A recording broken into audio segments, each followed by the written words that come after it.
ಮಕ್ಕಳೇ ಎಲ್ರಿಗೂ ನಮಸ್ಕಾರ. ನಾನು ನಿಮ್ಮ ಕನ್ನಡ ಶಿಕ್ಷಕಿ ಪವಿತ್ರ. ಇಂದಿನ ತರಗತಿಯಲ್ಲಿ ನಾವೇನ್ ಮಾಡೋಣ?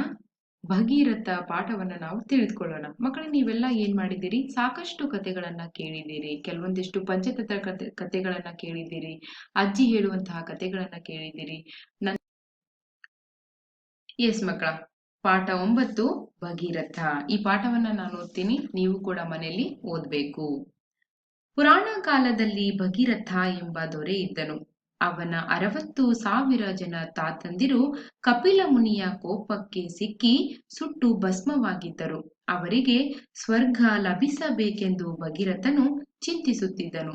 ಅದಕ್ಕೆ ದೇವಲೋಕದ ಗಂಗೆಯನ್ನು ಭೂಮಿಗೆ ತಂದು ಅವನ ತಾತಂದಿರ ಬೂದಿಯ ಮೇಲೆ ಹರಿಸಬೇಕೆಂದು ಜ್ಞಾನಿಗಳಾದ ಋಷಿಗಳು ಹೇಳಿದರು. ದೇವಲೋಕದ ಗಂಗೆಯನ್ನು ಭೂಮಿಗೆ ತರುವುದು ಅಸಾಧ್ಯವಾದ ಕೆಲಸವಾಗಿತ್ತು. ಆದರೆ ಭಗೀರಥ ತನ್ನ ನಿರ್ಧಾರದಿಂದ ಎಳ್ಳಷ್ಟು ಹಿಂದೆ ಸರಿಯಲಿಲ್ಲ. ಎಷ್ಟೇ ಕಷ್ಟವಾದರೂ ಗಂಗೆಯನ್ನು ಭೂಮಿಗೆ ತಂದೇ ತರುತ್ತೇನೆಂದು ತಪಸ್ಸಿಗೆ ಕುಳಿತ. ಬಾಯಾರಿಕೆ, ಹಸಿವು, ನಿದ್ರೆಯನ್ನು ಮರೆತ. ಬಿಸಿಲು, ಮಳೆ, ಬಿರುಗಾಳಿಯನ್ನು ಸಹಿಸಿಕೊಂಡ. ಅನೇಕ ವರ್ಷಗಳ ಕಠಿಣ ತಪಸ್ಸಿಗೆ ಮೆಚ್ಚಿ ಪ್ರತ್ಯಕ್ಷಳಾದ ಗಂಗೆ, ನಿನ್ನ ಇಚ್ಛೆಯಂತೆ ನಾನು ಭೂಮಿಗೆ ಧುಮುಕುತ್ತೇನೆ, ಆದರೆ ನನ್ನ ರಭಸವನ್ನು ತಡೆಯುವವರು ಯಾರು ಎಂದಳು. ಚಿಂತಾಕ್ರಾಂತನಾದ ಭಗೀರಥ ಮತ್ತೆ ತಪಸ್ಸಿಗೆ ಕುಳಿತ. ಆಗ ಅವನಿಗೆ ಬ್ರಹ್ಮದೇವ ಪ್ರತ್ಯಕ್ಷನಾದ. ಭಗೀರಥನ ಪ್ರಾರ್ಥನೆಗೆ ಬ್ರಹ್ಮದೇವನು ಮೆಚ್ಚಿ ಶಿವನನ್ನು ಕುರಿತು ತಪಸ್ಸು ಮಾಡು ಎಂದು ಸಲಹೆ ನೀಡಿದ. ಅದರಂತೆ ಭಗೀರಥ ತಪಸ್ಸನ್ನು ಮುಂದುವರೆಸಿದ. ಅವನ ಕಠಿಣ ತಪಸ್ಸಿಗೆ ಮೆಚ್ಚಿ ಪ್ರತ್ಯಕ್ಷನಾದ ಶಿವ, ನಿನ್ನ ಧೈರ್ಯ, ಭಕ್ತಿ, ದೃಢ ಸಂಕಲ್ಪವನ್ನು ಮೆಚ್ಚಿದ್ದೇನೆ.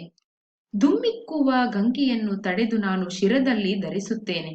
ಗಂಗೆ ನನ್ನ ಶಿರದಿಂದ ಭೂಮಿಗೆ ಇಳಿದು ನಿನ್ನನ್ನು ಹಿಂಬಾಲಿಸುವಳು ಎಂದನು. ಅಂತೆಯೇ ಭೋರ್ಗರೆಯುತ್ತಾ ಧುಮ್ಮುಕ್ಕಿದ ಗಂಗೆಯನ್ನು ಶಿವನು ಜಟೆಯಲ್ಲಿ ತಡೆದು ಭೂಮಿಗೆ ಹರಿಯಬಿಟ್ಟನು. ಗಂಗೆ ರಭಸದಿಂದ ಹರಿಯುವಾಗ ಜನ್ನು ಮಹರ್ಷಿಯ ಆಶ್ರಮ ಕೊಚ್ಚಿಕೊಂಡು ಹೋಯಿತು. ಇದರಿಂದ ಕೋಪಗೊಂಡ ಮಹರ್ಷಿಯು ಗಂಗೆಯನ್ನು ಒಂದೇ ಗುಟುಕಿಗೆ ಕುಡಿದು ಬಿಟ್ಟನು. ಇಷ್ಟೆಲ್ಲ ಪ್ರಯತ್ನಗಳ ನಂತರವೂ ಗಂಗೆ ಸಿಗಲಿಲ್ಲ. ಆದರೂ ಭಗೀರಥ ಎದೆಗುಂದದೆ ಜನ್ನು ಮಹರ್ಷಿಯನ್ನು ತನ್ನ ಪ್ರಾರ್ಥನೆಯಿಂದ ಮೆಚ್ಚಿಸಿದ. ತನ್ನ ಪಿತೃಗಳ ಸದ್ಗತಿಗಾಗಿ ಭಗೀರಥ ಮಾಡುತ್ತಿರುವ ಪ್ರಯತ್ನವನ್ನು ಮೆಚ್ಚಿ ಮಹರ್ಷಿ ಗಂಗೆಯನ್ನು ತನ್ನ ಕಿವಿಯಿಂದ ಹರಿಯಲು ಬಿಟ್ಟನು. ಅಂತೂ ಭಗೀರಥ ಗಂಗೆಯನ್ನು ಭೂಮಿಗೆ ತರಲು ಮಾಡಿದ ಸಾಹಸಕ್ಕೆ ಫಲ ದೊರೆಯಿತು. ಭಗೀರಥನ ಪ್ರಾರ್ಥನೆಯನ್ನು ಮನ್ನಿಸಿ ಹಿಂಬಾಲಿಸಿದ ಗಂಗೆ ಹರಿದು ಅವನ ತಾತಂದಿರ ಬೂದಿಯನ್ನು ತೊಯ್ದಳು. ಅವರಿಗೆ ಸ್ವರ್ಗ ಲಭಿಸಿತು. ಎಷ್ಟೇ ಅಡ್ಡಿ ಆತಂಕಗಳು ಬಂದರೂ ಭಗೀರಥ ಎದೆಗುಂದದೆ ತನ್ನ ದೃಢ ಸಂಕಲ್ಪದಿಂದ ಅಂದುಕೊಂಡ ಕಾರ್ಯ ಸಾಧಿಸಿದ. ಮಕ್ಕಳೇ, ಈ ಕಥೆಯನ್ನ ನೀವು ಕೇಳಿದಿರಿ.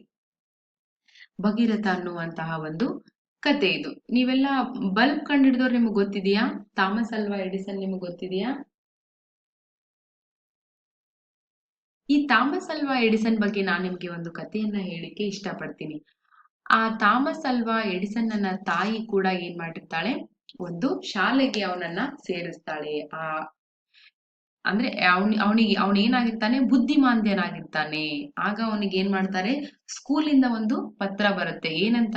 ಈ ಮಗು ತುಂಬಾ ಗಲೀಜಾಗಿ ಏನ್ ಮಾಡ್ತಾ ಇದೆ, ವರ್ತಿಸ್ತಾ ಇದೆ. ಈ ಹುಡುಗನನ್ನ ನಾವೇನ್ ಮಾಡಲ್ಲ, ನಮ್ ಸ್ಕೂಲ್ ಒಳಗಡೆ ನಾವು ಕರ್ಕೊಳ್ಳಲ್ಲ ಅಂತ ಏನ್ ಮಾಡ್ಬಿಡುತ್ತೆ, ಒಂದು ಪತ್ರ ಬರುತ್ತೆ.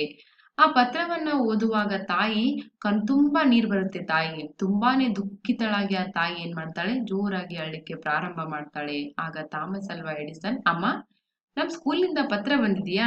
ನನ್ ಬಗ್ಗೆ ಬರ್ದಿದ್ದಾರಾ? ಏನಂತ ಬರ್ದಿದ್ದಾರೆ ಅಂತ ಕೇಳಿದಾಗ ಆ ತಾಯಿ ತನ್ನ ಮಗನಿಗೆ ಏನಂತ ಹೇಳ್ತಾಳೆ, ನೋಡು ಮಗು, ನೀನ್ ತುಂಬಾ ಜಾಣನಿದ್ದೀಯಾ, ನೀನ್ ತುಂಬಾನೇ ಏನಿದ್ಯಾ, ತುಂಬಾ ಜಾಣನಿದ್ದೀಯಾ. ಅದಕ್ಕೋಸ್ಕರ ನಿನಗೆ ಕಲಿಸುವಂತಹ ಶಿಕ್ಷಕರು ಇಲ್ಲಿ ಯಾರೂ ಇಲ್ಲ. ಅದಕ್ಕೆ ನಿಮ್ಮ ಮಗುವನ್ನ ದಯವಿಟ್ಟು ಬೇರೆ ಒಂದು ಶಾಲೆಗೆ ಕಳಿಸ್ರಿ ಅಂತ ಏನ್ ಮಾಡಿದ್ದಾರೆ, ನನಗೊಂದು ಪತ್ರವನ್ನ ಬರ್ದಿದ್ದಾರೆ ಅಂತ ತಾಯಿ ಏನ್ ಮಾಡ್ತಾಳೆ ಮಗನಿಗೆ ಹೇಳ್ತಾಳೆ. ಆಗ ಮಗ, ಅಮ್ಮ ನಾನು ಅಷ್ಟು ಜಾಣನಿದ್ದೀನಾ? ಹಾಗಾದ್ರೆ ನಾನು ಸ್ಕೂಲಿಗೆ ಹೋಗಲ್ಲ, ನಾನು ಏನಾದ್ರೂ ಕಂಡು ಹಿಡಿತೀನಿ ಅಂತ ಹೇಳಿ ಸಾವಿರ ಸಲ ಏನ್ ಮಾಡ್ತಾನೆ ಬಲ್ಬನ್ನ ಕಂಡು ಹಿಡಿಯಲಿಕ್ಕೆ ಪ್ರಯತ್ನ ಮಾಡ್ತಾನೆ.